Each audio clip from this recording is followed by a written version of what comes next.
de pronto no, de a poco, se van convirtiendo en adultas. Somos el público que tiene que entender más de esto. Y todavía seguimos sin decir qué, ¿viste? Pero bueno, somos los que tenemos que empezar a entender más.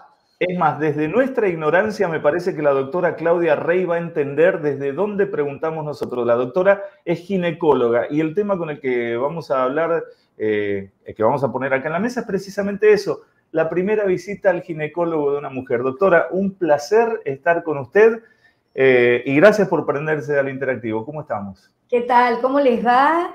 Alejandro y Fernando, un gusto y sorprendida de que la entrevista sea con ustedes, y lo cual me encanta. Es todo un desafío para todos, para usted, para nosotros. En la práctica diaria nosotros vemos a veces que hay niñas que vienen con el papá por diferentes situaciones familiares y los padres tienen que estar actualizados de lo que va a pasar con la nena que recién entra en su pubertad o cuando es más grande, cuando es adolescente.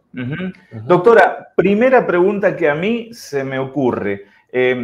Un niño, o una niña, mejor dicho, rebosa de salud. En la gran mayoría de los casos rebosa de salud. Al entrar en la pubertad sigue con esa salud. ¿Por qué debería una nena ir al ginecólogo? ¿Acompañada de su mamá o de su papá? ¿Por qué ir al ginecólogo?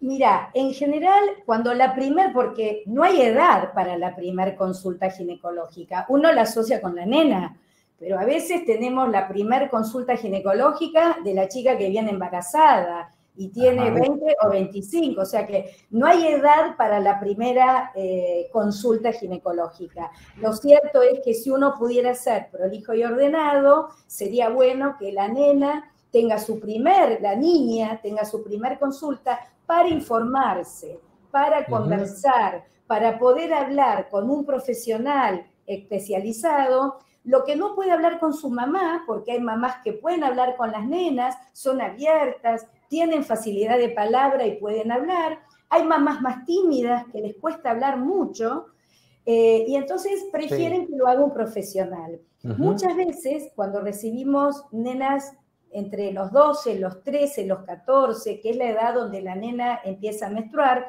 son derivadas por el pediatra. Nosotros acá en mi consultorio muchas veces trabajamos en forma interdisciplinaria y recibimos pacientes derivadas por el pediatra o la pediatra de cabecera de la zona que considera que por esta edad y por lo que ya ve en su desarrollo, que ya creció, que ya tiene desarrollos de los que llamamos caracteres sexuales secundarios, que es el desarrollo de las mamas, el desarrollo del vello pubiano, el desarrollo del vello axilar, piensa que esta nena ya está por menstruar, porque la menstruación es lo último que aparece en el desarrollo de la mujer. Entonces, muchas veces nos recibimos derivadas por el médico pediatra de cabecera que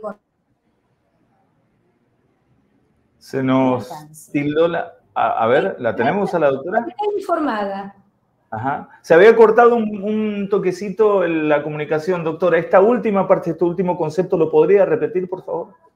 Sí. ¿Hasta dónde me escucharon? Lo de los caracteres... Algo de informada. La última palabra que pudimos escuchar es informada. De ahí lo que usted estaba... Claro, no, que para ser concreto, que vos me decís, ¿por qué una nena que es sana debería ir al ginecólogo? Para estar informada. Para estar informada, para que tenga acceso a la información, que tenga el acceso a preguntar cosas que se le ocurre a ella, qué me va a pasar. Muchas veces pasa que en un grado hay alguna que empezó a menstruar primero, hay nenas, la edad normal de la menarca, que es la primera menstruación, es 12 años y medio, pero hay nenas que han menstruado a los 10 años y medio, y sorprende a todo el grupo de compañeritas de colegio que cuentan y qué pasó, que le vino la primera menstruación. Entonces ahí las mamás le empiezan a traer para que tengan una charla abierta con un profesional.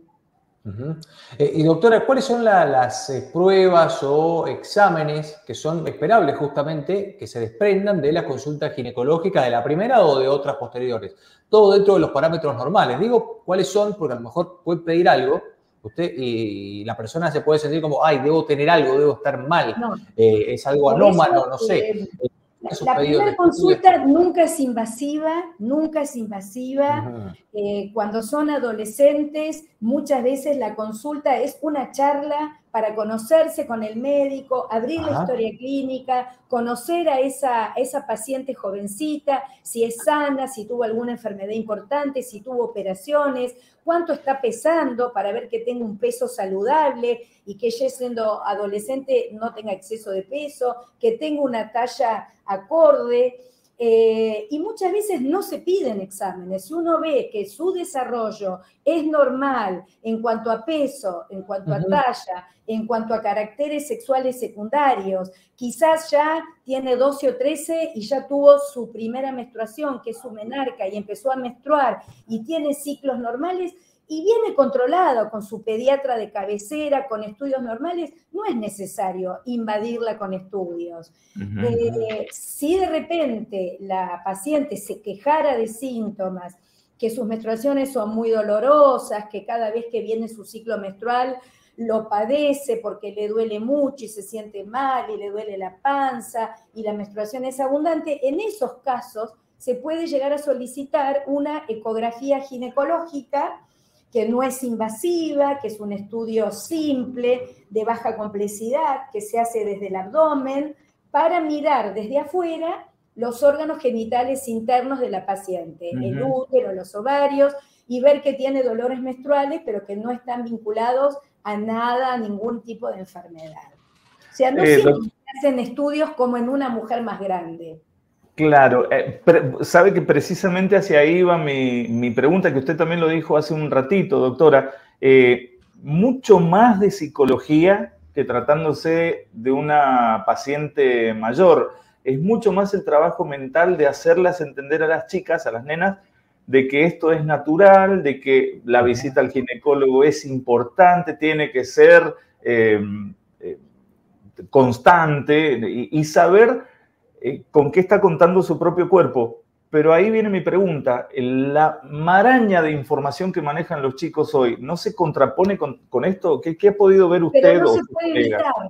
Pero no se puede evitar, es lo que vivimos hoy. Hoy el paciente viene informado, tenga la edad que tenga. Eso, a eso me refería. Con sus amigas, habla con el entorno. Si es la hija menor, ya sabe todo, porque los hermanos más grandes, o mujeres u hombres, ya le contaron cómo iba a ser la menstruación, qué le iba a doler, qué le iba a pasar, si podía usar tampones, si podía usar copita menstrual. A veces ya vienen con la información, más hoy en día, como pasa con el adulto.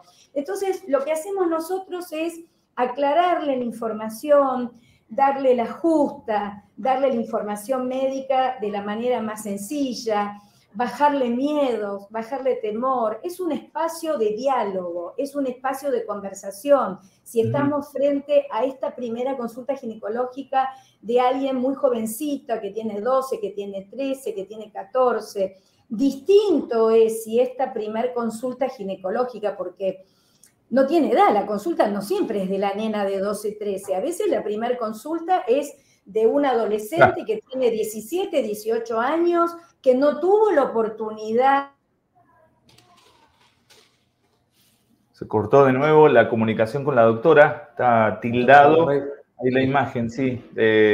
Bueno, en definitiva, Fer, hasta que vuelva la doctora, que la veamos ahí bien conectada. Los puntos importantes. No hay edad para la primera visita ginecológica. Podés ir apenas te aparezca la menarca, que es la última fase de tu desarrollo como mujer adulta. Hoy hay mucho trabajo de psicología, mucha charla primero. Los chicos ya vienen, las chicas también, ya vienen con mucha información, pero es importante, es hasta esencial saber a partir de eso cuáles también son las amenazas, contagios,